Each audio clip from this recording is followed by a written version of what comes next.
March 1945, a defensive line near the Rhine River, Germany. Under the gray morning sky, hundreds of bodies move in a slow, rhythmic agony. Mud flies from the blades of rusted shovels. A massive trench cuts through the earth, stretching 3 kilometers long, designed to stop American tanks. It is an engineering masterpiece built on bones. Suddenly, the air screams. An American artillery shell explodes, throwing earth and human flesh into the cold air. When the smoke clears, 6 workers lie still in the mud. The survivors do not run. They cannot run. Behind them stands a line of black uniformed guards, their rifles raised. The digging continues. Every shell that falls kills more of the workers. It is a mathematical trap designed to use American artillery as an executioner. But this tactical nightmare is about to meet an American general who refuses to play by his enemy's rules, leading to a silent, midnight strike that will turn the hunter into the prey. This is the story of how an American general refused to let his own artillery become the tool of a German atrocity along the banks of the Rhine. Before we continue, make sure you subscribe. We tell the World War II stories that show some weapons require a soldier to break first. Lieutenant Colonel Thomas Whitmore was 41 years old, a career artilleryman from the brick neighborhoods of St. Louis, Missouri. For 3 long years, he had served with the Third Army, directing the terrible, faceless power of indirect fire across North Africa, Sicily, and into the heart of Europe. He was a meticulous man who thought in trajectories, windage, and explosive yields. Knowing his guns had accounted for thousands of German military casualties. Yet, the weight of the war sat heavy on his shoulders. He had lost his younger brother to an enemy mortar barrage outside Saint-Lô, an event that stripped away any remaining romantic notions of combat. Whitmore viewed artillery as a grim, surgical necessity, a tool to destroy the enemy army and bring his men home safely. Now, peering through a high-powered artillery spotting scope from a concealed observation post on the western bank of the Rhine, he stared across the gray water and watched his own shells tear human beings to pieces. Across that river stood SS Sturmbannführer Erich Schultz, a 36-year-old engineering officer from Mainz, Germany. Schultz was a man of cold, technocratic precision who had spent the entire war constructing fortified lines, concrete bunkers, and deep defensive trench systems across the Eastern Front. He had achieved his rank not through tactical brilliance on the battlefield, but through his ruthless efficiency in utilizing forced labor, having driven nearly 4,000 Soviet prisoners and Polish civilians to their deaths to meet his construction deadlines. His tailored black uniform was spotless. His high leather boots shone with a fresh polish, and an iron cross hung precisely from his collar, signaling a career built on unearned privilege and systemic cruelty.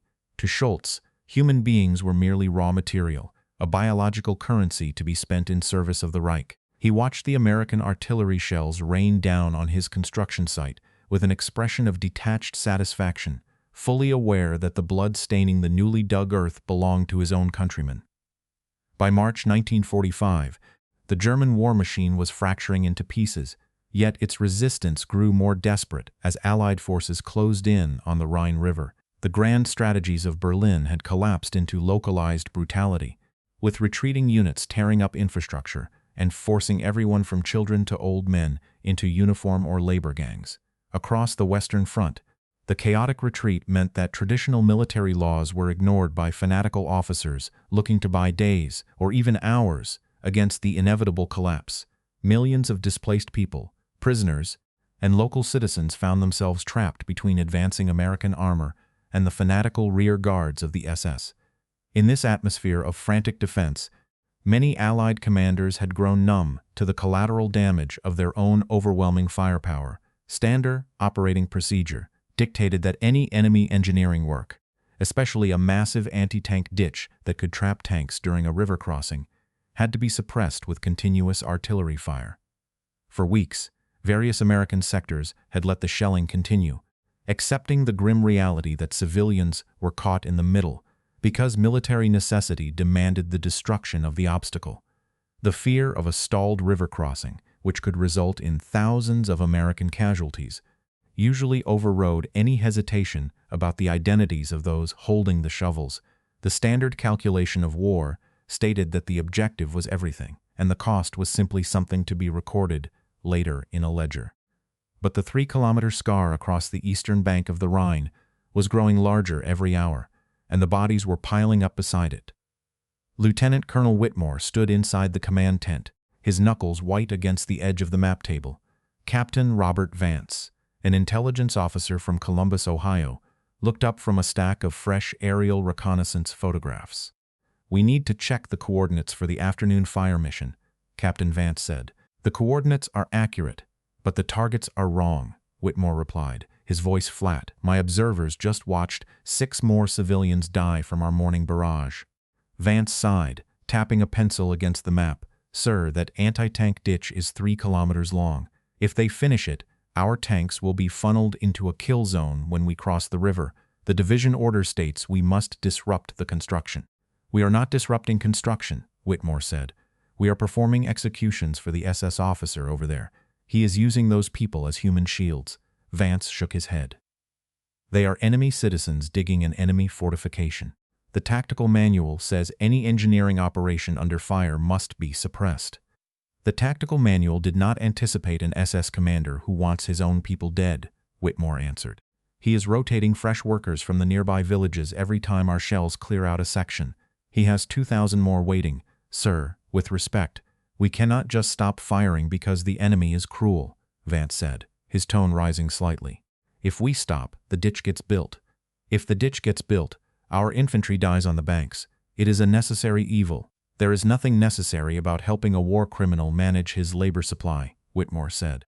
"I am ordering all batteries in this sector to cease fire on the construction site immediately." Vance stepped back. His expression hardened. "Sir, that violates the core fire directive. If the infantry gets chewed up because you held the guns, that is on your head. You cannot just halt a division-level mission on your own authority." "I just did," Whitmore said, turning toward the field telephone. "Connect me to 3rd Army headquarters. Get me Patton." The report reached Patton within the hour. Patton arrived within the hour. His jeep roared into the artillery command post, kicking up gravel before coming to a hard stop. The general climbed out, his uniform immaculate, the 4 stars on his helmet, catching the dull afternoon light. On his hips sat the famous ivory-handled revolvers. He walked into the command tent unannounced, his presence instantly freezing every soldier in the room. Patton studied the artillery commander for a brief moment. "Colonel Whitmore." "You turned off my guns," Patton said, his voice quiet but sharp. "Explain why you are refusing to fight." "General, the enemy is using 800 civilians to dig that anti-tank ditch." Whitmore said, "Our shells are killing the laborers, not the SS guards. The German commander is using our artillery to execute his own people and clear his workforce, so he lets his own citizens die to slow down my armor," Patton said. "Yes, sir," Whitmore answered. "He has 2,000 more civilians waiting in the nearby villages to replace the ones we kill." Patton walked to the map table, his eyes tracing the line of the Rhine River. He looked at the 3-kilometer scar marked in red ink. Then he spoke, his voice carrying clearly through the silent tent. "Sturmbannführer Schultz believes he has found a flaw in the American soldier," Patton said. "He thinks our compassion makes us weak, or that our doctrine makes us stupid. He expects us to keep pulling these triggers, destroying German lives for him, while he sits safely in his tent with his polished boots and his iron cross. He wants a war of numbers, where he trades civilian bodies for minutes on a clock." "We will not give him that war," Patton continued. "A true commander does not let his enemy dictate how he uses his firepower, and he damn sure does not let a war criminal write his operational orders. Schultz thinks that ditch will save him. He thinks the threat of that obstacle will keep us pinned to the western bank while he completes his defensive masterpiece. But he has forgotten who is on the other side of this river," Patton said, tapping the map with a gloved finger. "We are not going to slaughter 800 grandfathers and young boys just to clear a path for our tanks. We have engineering bridge layers that can cross a ditch in 90 minutes. We do not need to fight the ditch. We need to fight the man who is building it." Patton turned his gaze directly onto Whitmore. "You have 2 options, Colonel. You can sit here and watch that ditch grow until it blocks our entire advance, or you can help me eliminate the problem tonight. We are going to cross that river in the dark, without a single artillery shell, and we are going to take Schultz out of his clean kitchen. Decide now." Whitmore looked at the general. "We are ready." Sir, the special operation commenced 48 hours later under a moonless sky.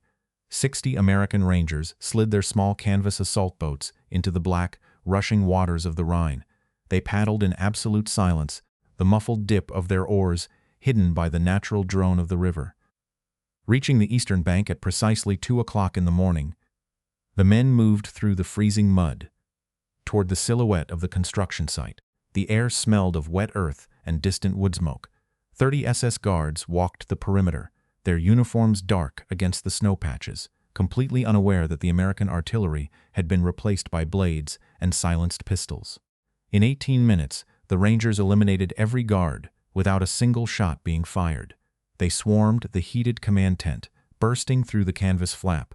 Sturmbannführer Schultz was sitting at a wooden desk, a cup of warm coffee in his hand, his polished boots resting on an ammunition crate. Before he could reach for his Walther pistol, 3 Rangers pinned him to the floor, forcing his face into the dirt. His 7 staff officers surrendered immediately. Trembling in the sudden glare of American flashlights, the Rangers moved quickly through the adjacent tents, gently waking the 800 sleeping civilians and whispering reassurances in German. The freed laborers, dazed and weeping, walked eastward through the dark toward safety. By dawn, the 3-kilometer ditch stood completely empty and abandoned.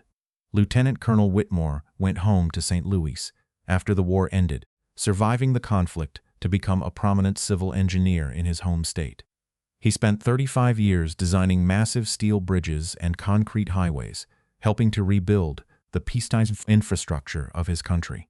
He retired in 1985 and quietly lived out his days surrounded by his family. Throughout his entire civilian career, he steadfastly refused to design any military fortification, concrete bunker, or defensive wall, viewing this strict professional boundary as his personal redemption for the 47 civilians his guns had killed before he understood what he was firing at. He died in 2002.